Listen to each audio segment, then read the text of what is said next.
সুবহানাল্লাহ, আলহামদুলিল্লাহ, লা ইলাহা ইল্লাল্লাহ, আল্লাহু আকবার। পড়েন সুবহানাল্লাহ, আলহামদুলিল্লাহ, লা ইলাহা ইল্লাল্লাহ, আল্লাহু আকবার। এই চারটা জিকির হচ্ছে শ্রেষ্ঠ জিকির। শ্রেষ্ঠ তো শ্রেষ্ঠই তো পাইছেন, আর এদিক ওদিক তাকান কেন? পড়েন ইচ্ছা মতো। এই চারটা জিকির একসাথে মিলিয়েও পড়া যায়, আলাদা করেও পড়া যায়। আবার বিশ্বনবী বললেন, মিজানের পাল্লা ভারী করতে চাও, ফাআম্মা মান সাকুলাত মাওয়াজিনুহু ফাহুয়া ফি আইশাতির রাদিয়া। মিজানের পাল্লা যারা ভারী করতে চাও তারা দুইটা জিকির করবা, সুবহানাল্লাহি ওয়া বিহামদিহি, সুবহানাল্লাহিল আযীম। এই দুইটা শব্দ কালিমাতান হাবিবাতান ইলার রহমান, আল্লাহর কাছে খুব প্রিয়। সাকিলাতানি ফিল লিসান, এই জিহ্বার মধ্যে এই শব্দ দুইটা উচ্চারণে খুব সহজ, খুব পাতলা। সাকিলাতানি ফিল মিজান, কিন্তু এই শব্দ দুইটা মিজানের পাল্লায় রেখে দিলে অনেক ওজন হয়ে যাবে। সুবহানাল্লাহি বিহামদিহি, সুবহানাল্লাহিল আযীম। পড়তে রাজি আছেন তো? প্রত্যেক ফরজ সালাতের পর আয়াতুল কুরসি পড়বেন। কি পড়বেন? মুখস্থ আছে না?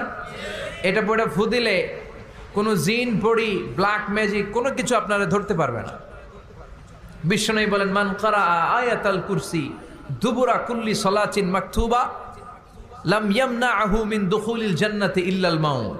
প্রত্যেক ফরজ সালাতের পরে কেউ যদি আয়াতুল কুরসি পড়ে, তার জান্নাতে ঢোকার ব্যাপারে আর কোনো বাধা নিষেধ থাকে না। একটা জিনিস ছাড়া, সুবহানাল্লাহ, আরেকটু পরে বলেন, একটা জিনিস ছাড়া, ইল্লাল মাউত, সেটা হচ্ছে মৃত্যু। লোকটা মরে না তাই জান্নাতে যায় না, মরলেই জান্নাতি। এবার সুবহানাল্লাহ। তাহলে প্রত্যেক ফরজ সালাতের পরে আয়াতুল কুরসি দরকার আছে না নাই? প্রত্যেক ফরজ সালাতের পরে সালাম ফিরিয়ে আওয়াজ করে পড়বেন আল্লাহু আকবার।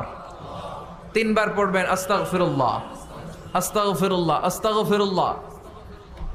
সুবহানাল্লাহ 33 বার, আলহামদুলিল্লাহ 33 বার, আল্লাহু আকবার 34 বার। অথবা শেষে 3টা 33 বার পড়ে মিলাবেন লা ইলাহা ইল্লাল্লাহু ওয়াহদাহু লা শারীকা লাহুল মুলকু ওয়া লাহুল হামদু ওয়া হুয়া আলা কুল্লি শাইইন কাদির। আরেক বর্ণনা একটু বাড়ানো হয়েছে, ইউহয়ী ওয়া ইউমীত ওয়া হুয়া আলা কুল্লি শাইইন। এগুলো পড়ে না, কোত্থেকে কি হাবিজাবি পড়ে ঈমান নষ্ট করে। এজন্য মুমিন হবে, মুমিন they work smart, they don't work hard.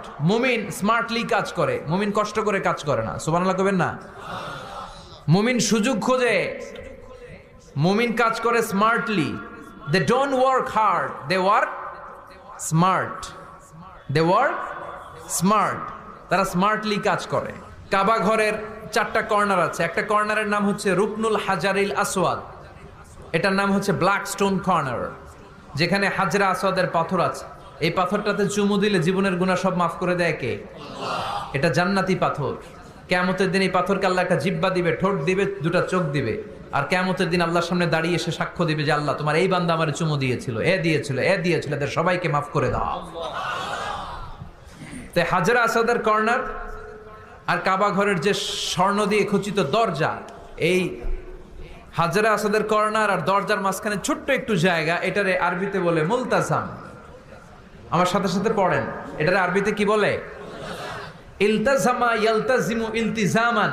মুলতাজিম, মুলতাজাম মানে হচ্ছে যেটার সাথে লেগে থাকা হয় সব সময়। সাহাবারা এই জায়গাটার সাথে লেগে থাকতেন, পেট লাগিয়ে, গাল লাগিয়ে, চোখ লাগিয়ে, মুখ লাগিয়ে কাঁদতেন আর দোয়া করতেন। আর এই জায়গায় পেট লাগিয়ে, শরীর লাগিয়ে দোয়া করলে ওই দোয়া আল্লাহ ফিরিয়ে দেয় না। কিন্তু ওই জায়গায় দোয়া করার চান্সও এত সহজে পাওয়া যায় না, ধাক্কা ধাক্কি যুদ্ধ করতে হবে আপনারে। তো এক মাওলানা চান্স পাইছে ওইখানে, অনেক ধাক্কা ধাক্কি করে, খাইয়া দেয়া শক্তি কইরা ধাক্কা ধাক্কি। পাকিস্তানি পাঠানি যেগুলো আছে, 8-10টা পাঠান একসাথে দাঁড়ালে ওগুলার জ্বালায় কিছুই করা যায় না। এইভাবে তাকাইতে হয় ওদের দিকে, তাকাইলে আপনার টুপি পরে যাবে পিছনে, ইয়া উঁচু লম্বা। তো এই মাওলানা অনেক ধাক্কা ধাক্কি করে কোন রকম ওই মুলতাজামে হাত লাগাইতে পারছে। এখন আবার তো আরেক ধাক্কায় কই যে চলে যাবে কোনো হিসাব নাই। তো সেইখানে দাঁড়াই আল্লাহর কাছে দোয়া করছে, যেহেতু এই জায়গায় দোয়া করলেই আল্লাহ কবুল করে। এখন কয়টা চাবে আল্লাহর কাছে, সময় তো নাই। সে ওখানে হাত লাগিয়ে দোয়া করতেছে, আল্লাহ একটাই দোয়া, জীবনে যত দোয়া করছিলাম আর করবো সব দোয়া তুমি কবুল করে নিও। যত দোয়া জীবনে করছি আর মরার আগের দিন পর্যন্ত যত দোয়া আমি করব, এই দোয়াগুলো কবুল কইরো। এই একটাই চাওয়া, আর কিছু চাইলাম না তোমার কাছে। তো কিছু বাকি রাখছে? কথা বলেন। The believer, they work smart, they don't work hard. বিশ্বাসীরা স্মার্টলি কাজ করে, ওরা শক্তি খাটিয়ে ঘাম ঝরিয়ে কাজ করে না, ওরা সুযোগ খোঁজে, ওরা ঝোপ বোঝে কোপ মারে। ঠিক কি না? যেখানে সওয়াব বেশি, অল্প কাজে প্রফিট বেশি, লাভ বেশি, ওইটাই না মানুষ করবে। ঠিক কি না? এই জন্য যে সহি আমলগুলোর কথা বললাম ফরজ সালাতের পরে, আজকে থেকে এগুলো আমরা করব। মনে থাকবে? ইনশাআল্লাহ পড়েন, আর জোরে পড়েন ইনশাআল্লাহ। যে বইটা থেকে আমরা কয়েক মিনিট শোনার জন্য আজকে বসেছি, বইটার নাম সবাই বলেন। এই কোরআনে কোনো ভুল নাই, কোনো সন্দেহ নাই। This is the book, the most authentic and original book in the world, whereof there is no doubt in it, and a guidance to those who are muttaqin. Allah বললেন, যালিকাল কিতাব লা রাইবা ফি হুদাল লিল মুত্তাকিন। এমন বই যেটাতে সন্দেহের অবকাশ নেই, মুত্তাকিনদের জন্য গাইডলাইন। কিতাবুন আনজালনাহু ইলাইকা লিতুখরিজান নাসা মিনাল যুলুমাতি ইলান নূর। ও Muhammad, I've revealed this holy and sacred book unto you in order to lead the mankind out of darkness into the light.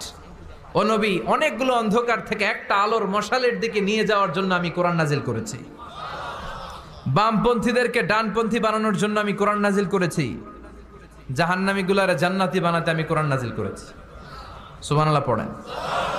ওই কোরআন থেকে আজকে আমরা কথা শুনবো, পড়েন ইনশাআল্লাহ।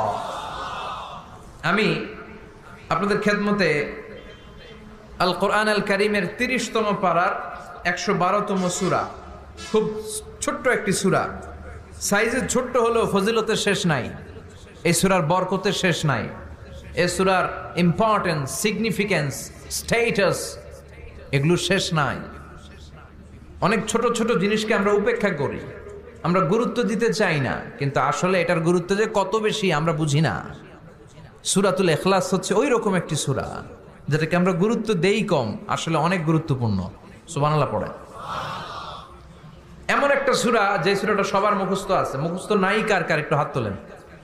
সবার মুখস্থ আছে না? আলহামদুলিল্লাহ পড়েন। তো এই সূরাটা থেকে কিছু কথা আজকে আমরা শুনবো, শিখবো, জানবো আমলের নিয়তে। নিয়ত খালেস করেন। ইন্নামাল আমালু বিন্নিয়াত। সব কাজের প্রতিফল দেয়া হবে নিয়তের উপর বেস করে, বেসড অন ইউর ইন্টেনশন। আপনার কি ইচ্ছা ছিল, এজন্য সব কাজ করার আগে নিয়তটাকে খালেস করবেন। নামাজে দাঁড়ানোর আগে যদি নিয়তে গোলমাল থাকে, নামাজ হবে? কথা বলেন। আপনি যদি লোক দেখানোর জন্য সালাত পড়েন, হবে?